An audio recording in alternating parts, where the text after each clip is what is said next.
حضرت انس ابن مالک رضی اللہ تعالیٰ عنہ فرماتے ہیں حضور نبی کریم رؤوف الرحیم صلی اللہ علیہ وآلہ وسلم ہمارے گھر تشریف لائے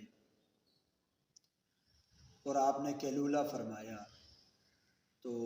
حضور علیہ الصلوۃ والسلام کو پسینہ آیا تو میری والدہ ایک شیشی لے کر آئی اور حضور علیہ الصلوۃ والسلام کے پسینے کو پونچھ پونچھ کر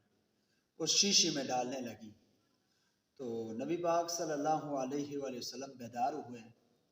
تو آپ نے پوچھا ام سلیم کیا کر رہی ہو؟ کہا یا رسول اللہ صلی اللہ علیہ وآلہ وسلم آپ کا پسینہ مبارک ہم بطور خوشبو استعمال کرتے ہیں اور یہ میری نسل کے لیے حصول برکت کا ذریعہ ہے۔ تو حضور علیہ الصلوۃ والسلام نے فرمایا کہ ام سلیم تو نے ٹھیک کہا۔